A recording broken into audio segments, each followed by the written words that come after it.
Here are 5 big ideas to win big from Alex Hormozi's new book, $100 Million Leads. Because let's be real here, this book's an absolute monster. Compared to his first book, $100 Million Offers, there's a ton of stuff to do on your get leads to-do list. I'm not talking like a little bit, I'm talking like a ridiculous amount to execute on, especially the chapter on paid ads. So my goal for today's video is pretty simple. If you're a coach, a consultant, or a course creator, maybe you think about running ads, you're running them yourself, you've read $100 million leads, and you're thinking, how does this apply to me though? Now, while the book is super good at giving you the frameworks and principles, all it can't do that well is give you specific examples. Like, could you imagine Hormozi giving examples for every single business niche? It's just not possible. Because I know how frustrating it is to run paid ads, I want to give you the top 5 big ideas from the chapter on paid ads and then amplify it from over 100 different Facebook ads I've reviewed for clients over the years. So the good news for you is that if you're watching this right now, you can read Alex's books and then you can refer to this video for more of the practical how-to side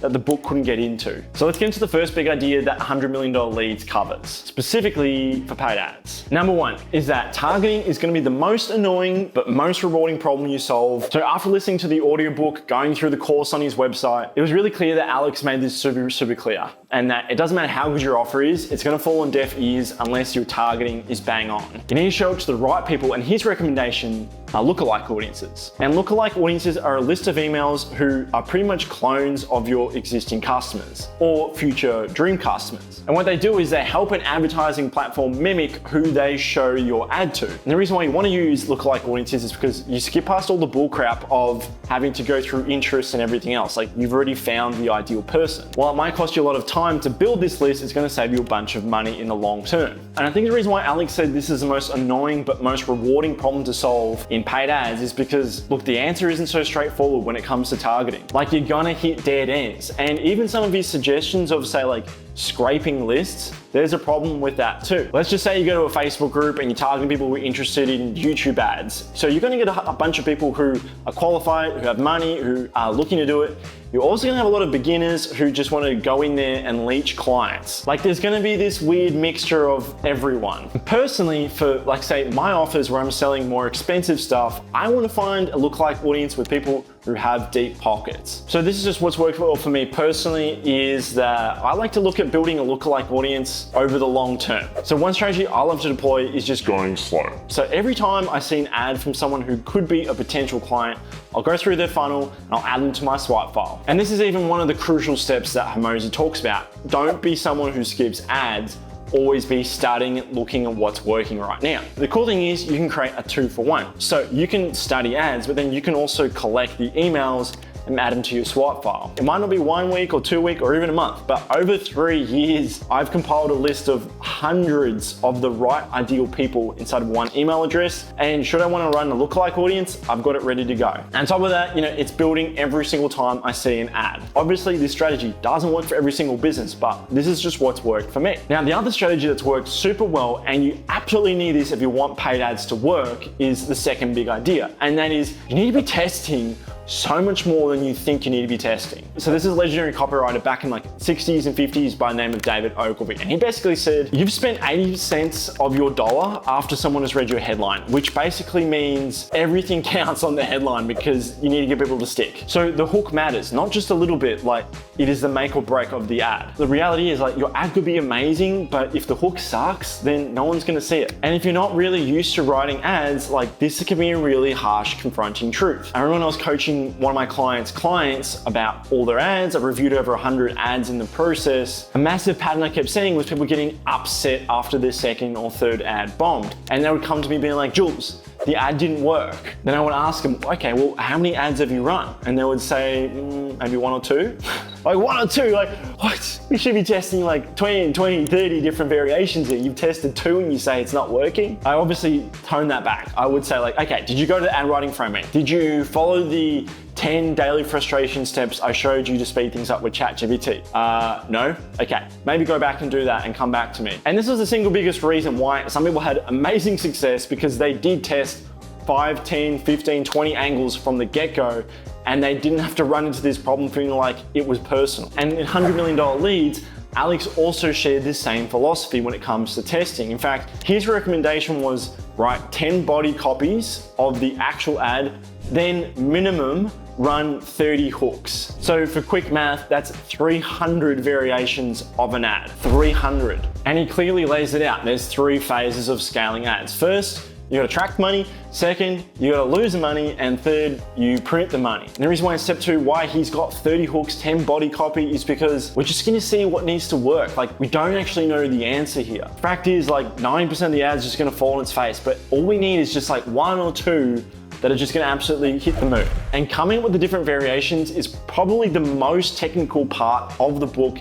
It can be very time consuming as well. So what if you want to come up with endless different testing variations and you don't have a lot of time? Well, in the link down in the description below, I show you how you can do this with Chat GPT if you're looking to brainstorm different hooks, different body copy variations with your next paid ad campaign. It's free, it's on YouTube, and it's in the playlist down in the description down below. But those are just like coming up with the ideas. How do you actually know what to say in the ad? Well, this leads to the third big idea, and I've sort of paraphrased it, and that's taking people from pain to pleasure. So broken down inside the book, this is what Alex calls the what, who, when framework. You show people what they want and also what they want to escape from. You want to highlight the benefits for themselves, but also how it's going to either benefit or harm the people around them, because these are the people who give status to you personally. And then you want to snap them out of their thinking from the here and now. You want to show them how past decisions have led them to outcomes that they haven't wanted. And you also want to show how those past decisions and the here and now might affect their future outcomes as well. So I totally get it. Like, on paper, this looks extremely overwhelming. Like I said, this is the most technical part of the book.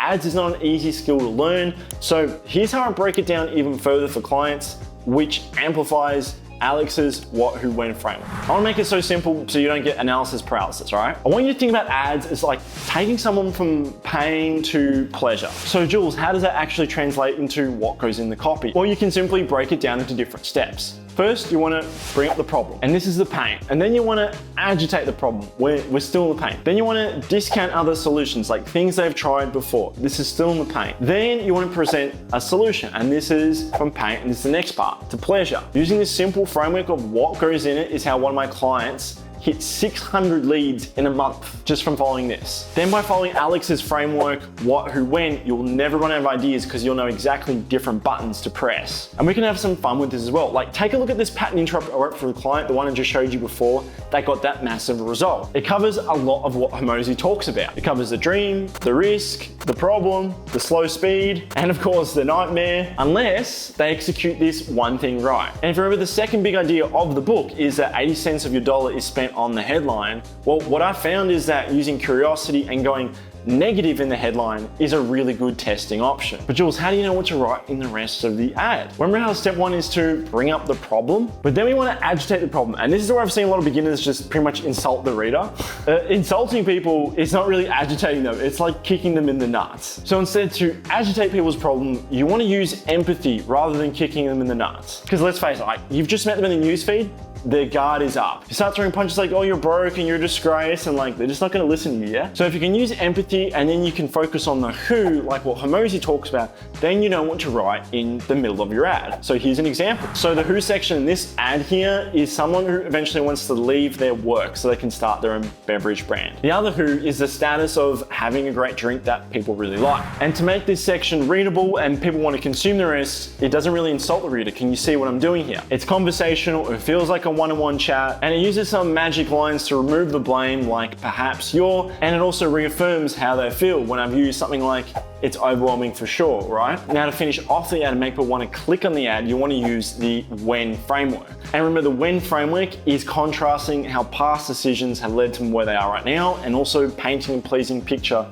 of the future, and also bad stuff from the future as well. So here's an example of the ad that uses the who explanation of the ad. You're gonna get a really clear example. So this first bullet here really paints a picture of a pleasant future. This second bullet highlights how maybe they can escape a awkward situation from the past. And this third bullet takes them from where they are now to where they wanna go, which is leaving their job. The point I'm trying to make is it's super easy to read Alex's book and get lost in the what, who, when execution. But if you can break it down of taking people from pain to pleasure, and it's as simple as writing in problem, agitate, solve, and then you use Alex's framework to fill the gaps, it's gonna be so much easier for you. But there's one evil mindset that might creep into here that might sabotage all the rest of your paid ads. And this big idea is about the 3 phases of scaling your ads. So the 3 phases are track money, lose money, print money. And I want to give some perspective here because failing to accept number 2, lose money, is pretty much guaranteed that your ads will never work. So when I was coaching lots of people on their ads, giving lots of feedback, I'd do podcasts, I'd do coaching calls,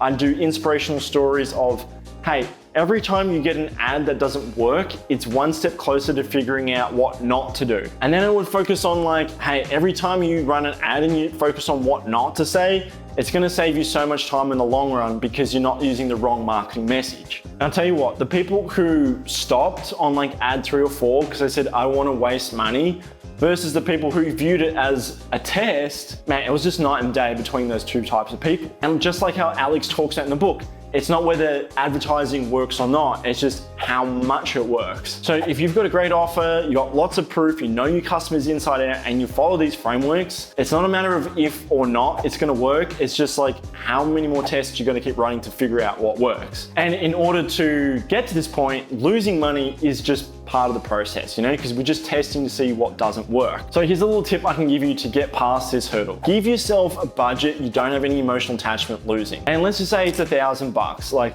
what's the worst thing that happen if you lose $1,000? Probably not a big deal, right? Best thing that happens is that you figure out that you don't have to say that line you've been using at networking events, in your marketing, because you know it doesn't work. And even better is that if you land a few clients in the process, well, it's like $1,000 really well spent. But if you think $1,000 is a gamble on paid ads, then wait to hear this last big idea. It's the reason why advertisers fool themselves into thinking on paper they're a profitable business, but what's actually happening behind closed doors is that they're bleeding cash everywhere. And this is big idea number 5, how to actually scale like a pro. And I just love this quote in the book to reinforce this. People think that advertising doesn't work. In reality, advertising shows you that your business model doesn't work. And I left this idea last because it's probably the most important one out of all of them. So I've worked with a bunch of different coaches and consultants who have a high ticket offer, and more or less they have a funnel that goes like ad, VSL, follow up, sales call, close deal, wait a few months, payment plan, like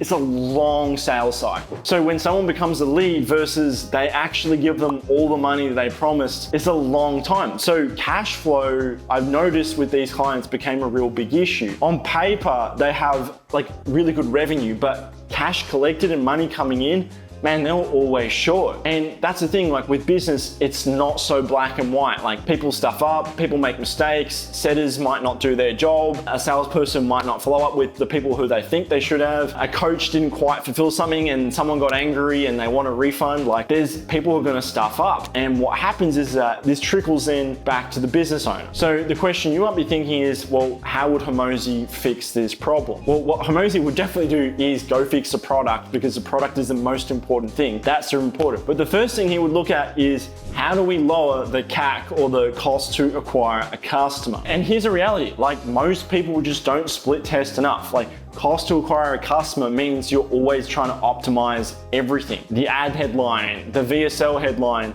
the VSL body copy, everything on the Calendly page, the follow-up emails, everything should be split tested to lower your CAC. Like for example, if the show-up rates are really bad, one thing I did for a client was simply introduce a follow-up sequence before someone came onto a call. It took the show-up rate from 50% to 67%. 70% doesn't really sound like a lot, and it really isn't, but over the long term, this significantly lowers the CAC, or it's like one little lever you can pull. And the good news is that email marketing is a really powerful way to lower your cost to acquire a customer, your CAC, in ways you probably didn't even think possible. So things like, do I have an onboarding sequence? Like you want to give people that really good first impression, right? Do I have a sequence that fires after someone lands on a calendar, but they don't book in for a call? How do I get existing clients to buy my more expensive premium offers? This is something outside the scope of $100 million leads, but it's all the things you need in order to make CAC work. And in this video here, I do a complete breakdown of the strategy you need to do to build and monetize your list